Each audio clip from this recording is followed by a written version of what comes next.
Hey everybody, before I get started, I just want to mention a couple of ways that you can engage with me on a more personal level. I have a few avenues set up and I keep focusing on one, and I figured why don't I make a short little video talking about all of them real quick before we get into these episodes. So first thing, Patreon. There's a link in the episode description, in every episode description to the Patreon, as well as a video on the feed called Major Announcement that has all the details of what each tier offers and how much they cost. I implore you to check that out. I offer a lot of cool shit for my patrons. Second thing, the Discord channel. There's also a Discord link in the episode description and in every episode description. I have multiple channels set up there for each show that I'm covering, and it's a great way to just engage with me. I have a channel set up for MMA talk as well. I'm a big MMA fan, so if you're an MMA fan, you can check that out as well. There's a link to the Discord in the episode description. And then lastly, the Facebook and Twitter. Social media. Follow me on there. I post news on there. When I say news, I mean like, hey, I'm stopping covering this show. Hey, I'm starting covering this show. Let me know what you think about this. I do live watches of things on Facebook where like I'll check in and say I'm watching so-and-so show, and then I'll like live comment while I'm watching it, and that'll be cool if maybe you watch that show too and you want to watch along with me, or you're watching it later and you will see my thoughts, which are usually pretty entertaining because I'm usually pretty high when I'm writing them. So check out all those links in each episode description, and let's talk about this episode. Peace. One mic, one mic. Yeah. All I need is one mic. One mic. Yeah. All I need is one mic. One mic. One mic. Hey everybody, welcome back to One Mic, and today I'm here to talk about Season 3, Episode 4 of FX's Dave, entitled Wisconsin. Episode title simple here, just the first to the next stop on the tour, which is in Wisconsin. Our crew has Allie meet up with them there, and she joins them for this Wisconsin stop. So listen, I absolutely love Dave and Allie together. So to say I was happy to see her would be an understatement. Like this episode does a lot to play up the idea that Dave and this new woman, Robin, are really good together. And I think they did a good job of that. But if you want me to believe that Dave and Robin are good together, don't have Allie in the episode. Like, we're team Dave and Allie over here. We're hashtag Allie. We're all about that over here. It's like, I was just having this conversation earlier today. It's like, say I'm eating a fire-ass salad, right? Nice, good chicken Caesar salad, mad meat in it, pause. Mad chicken in it. That's what I should have said. Mad chicken in it. A good Caesar salad, got your croutons. Shit's just fire, right? But then somebody puts a stuffed crust meat lover's pizza in front of me. Fuck that salad. I'm throwing that bitch out the window and I'm smashing the pizza. So in this scenario, Allie is the pizza and Robin is the salad. You can't enjoy the salad with the pizza there, so don't even show me the pizza if you want me to appreciate the salad. That metaphor came together a lot better than I thought it would when I started it, but like, now that I'm done, I'm like, it kind of works. That is how I feel. Like, Allie's there, like, I can't get into Robin. But, anyway, I did enjoy Robin in this episode. I'm not trying to shit on Robin. She's not a, she's not a salad next to a pizza. Well, she kind of is. But I did enjoy Robin in this episode. I'm just fucking around. She was good. She's played by Chloe Bennett, who I have to say has gotten a lot better looking with age. And I won't say a lot better looking. It's not like I was about to shade her. But like, she was on Agents of S.H.I.E.L.D. She played Daisy on there. She was like cute. Like, okay, she aight. But like, she kind of fine on this. I ain't gonna lie. Like, I feel Dave pushing up on her. She kind of fine on this. But Chloe Bennett plays a photographer who arrives at soundcheck for a photo shoot with Dave. After Mike is incredibly and hilariously dismissive of her job. Like, he's like, picture girl has somewhere to be. She's like, I'm a photographer. He's like, yeah, same thing. After he's dismissive, Dave comes down there to save the day and do the photo shoot. And she puts him in a yellow dress, which, I mean, it seems fitting for Lil Dicky / Dave. Like, I feel like he would do that. But I also wish she conveyed what she was going for with that idea. I don't like stepping outside the box for the sake of. Like, I feel like it should have a reason, right? So don't just be like, yeah, I'll do something different. Let's just put you in a fucking thong and have you fucking, I don't know, eat corn on the cob. I'm gonna be like, why the fuck would I do that? So like, I came up with something ridiculous, but like, it's kind of the same thing. You're like, hey, I want to try something different. Let's put you in a yellow dress. Like, okay, well, why? Like, what is that? What are you, just like a filmmaker a photographer, I would know. I do photography too, guys. Hey, I'm great at every fucking thing. You need to be telling a story with your photos. So if you tell me I want you to wear a fucking dress, I'm like, what the fuck story you trying to tell? I'm not saying I won't. I'm not even saying I won't do it. I'm just saying don't ask me to do it just because you think it's funny or because you just want to do some different shit. Like, it needs to have a reason. So I wish she kind of had conveyed like a reason. But that's just me. I like that's me being nitpicky about my own shit. I don't look at that as like a knock on the episode or anything like that. Side note, I'm a big guy. I'm a big fan of. I'm a big word and language guy. That's what I was trying to get. I'm a big guy who likes language. No, I'm a big fan of words and language. I'm a big language guy. So I really enjoyed when she suggested a non-traditional shoot. Dave was like, "Is it still non-traditional if I'm traditionally non-traditional?" And I'm like, man. Like, it wasn't just funny because of like the words in that sentence. It was funny because it's true. He is traditionally not traditional. So I really like that. That was fun. So moving on for the most of the second half of the episode, we kind of float back and forth between Dave's time with Robin and Allie's time with her old college flame, this guy named Roy Winters. So she came on tour with them in Wisconsin after a breakup from a guy named Jim Do Not Call, which lets us know that, and through the context of the text, we can tell that he's the one that broke up with her. So she probably changed it to Do Not Call as if to say, like, don't come crawling back. Like, ignore that shit. Which I thought was like, why would you put that? Never mind.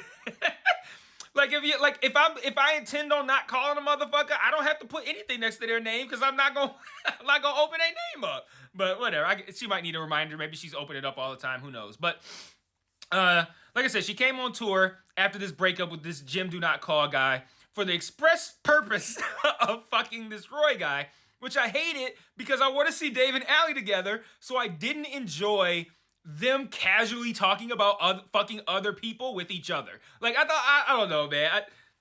I don't know. I want him to write another song. But during these scenes, we're meant to understand that Robin seems pretty good for Dave. They're really hitting it off. She's not afraid of his Scrogard, but for some reason, Allie just can't quite enjoy herself with Roy. The problem for Dave, though, is that he's on tour, which allows you to meet women at pretty much every stop if you choose to. There will be no shortage of women. And she asked him that, like, you drowning in pussy? Like, if he wanted, he could be. No shortage of women for a rapper on tour.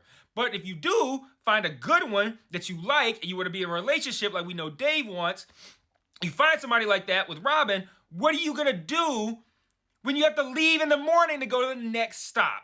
You gonna scoop her up and make her leave her life behind? Of course not. But I think that's what Robin expected. Not expected, but wanted.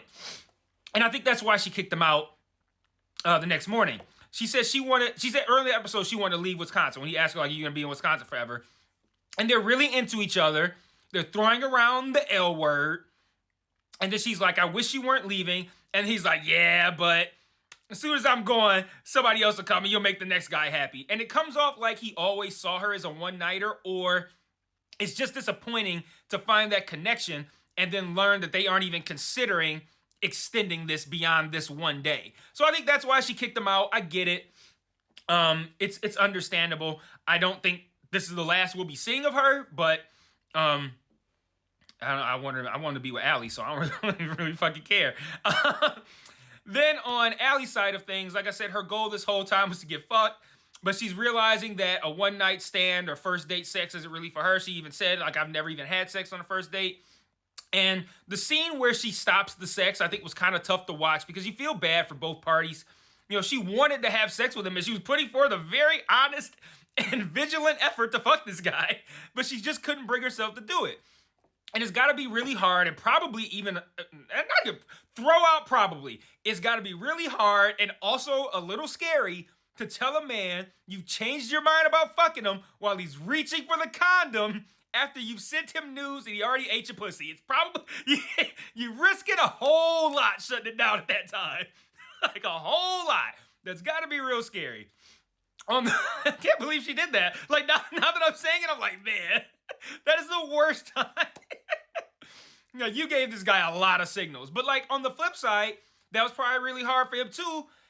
But maybe he could have handled it a little bit better. Like, But I also thought when she was like, you can't reject my rejection, I thought that was a bit much. Like, he has every reason to express his confusion because it's a very fucking confusing situation. That's all he was doing. Like, she sought him out for dick, right? And then as it's go time, she changes her mind. He has every right to ask questions. He didn't approach her for pussy. Like, he was living his own life. And she sending him news like, hey, come get it. Then he goes to come get it. He goes down on her the whole nine. And then she shuts it down while he's reaching for the condom. Yeah, he's gonna have some fucking questions. So I don't think she has the right to be all indignant about him asking questions, but he could have handled it a little bit better. He handled it well, but he could have handled it a little bit better. So yeah, I found the relationship stuff to be compelling and interesting this week, but not terribly deep either. There's not a lot to go over, pretty surface level stuff. So I'm going to close out by just talking about the stuff that I thought was fun and entertaining in this episode. Some of the stuff I thought was funny.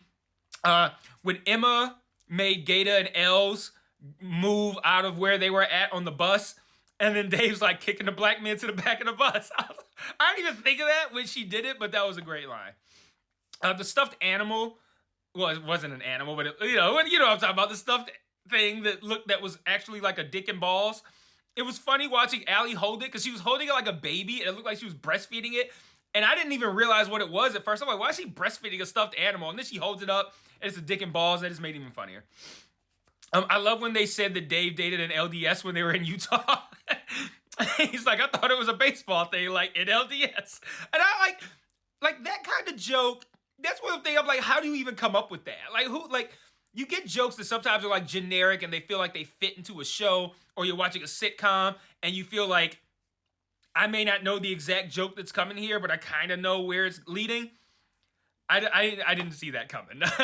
And he being Dave, Lil Dicky, when I think he writes all the episodes, but like you can tell he has a very unique way of looking at the world and a very unique sense of humor. Because I feel like every time I laugh on this show, it's because like I can't believe that this was said. Not because it was shocking, just because I'm like, where do you even come up with this? And that happens a lot when I watch this show, and I love that. Another example, like Allie and Emma have this like deep conversation about her desire to fuck Roy on this trip. She's like, oh, you can have anybody, you can fuck anybody, it's all good. They have this serious conversation, and then like right before the scene cuts, Allie's like, will you look at my butthole real quick? I think I cut it shaving. Like, what? Like, okay, for one, just the idea, the thought of a woman shaving her asshole is just a lot. Like, it's a lot to take in. Pause? Yeah, pause. That's a lot to take in. But, like, for some reason, the idea that she would come to Wisconsin to fuck this Roy guy and, like be that intent on it, like, let me shave my asshole in case this guy wants to fuck me in the ass or eat my, whatever, like, preparing her asshole for a one night stand is a lot. Like, that was a lot from Allie. Gator. Who the fuck am I? Gator talking about Wisconsin women. He's like, I pissed on a bitch out here. And he said, I fucked a bitch out here with my socks on. Socks off, sorry. Like that was funny just because like I don't know, if you ain't black, you ain't gonna get it.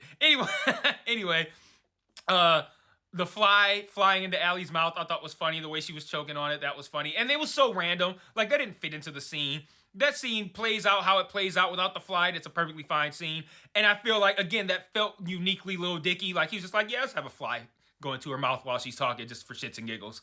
And then, lastly, Robin putting on the scroll guard, I thought was funny. But then when she's imitating how to fuck it, like, yeah, take this dick. I don't know what she said, but something crazy like that. I thought that was cool, too. And that was kind of meant to show, again, like, anybody who could accept the scroll guard and then also kind of, like, be comfortable with it is somebody that is going to be someone that Dave's going to want to consider being with. Because you're not going to find a lot of women who aren't going to shame you for the fucking scroll guard. So, that's all I got for this week. Like I said, really funny episode. I think it's setting up some interesting romantic angles with Dave. And even though I'm not a big romance guy, I think when they do it on this show, it feels authentic and it works.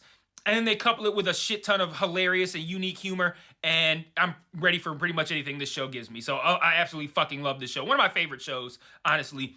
Am I saying it's one of the best shows? No. But is it one of my favorite shows? Absolutely. I love watching this show. It's so great to me. So I will see you guys next week for episode 5, and until then, peace.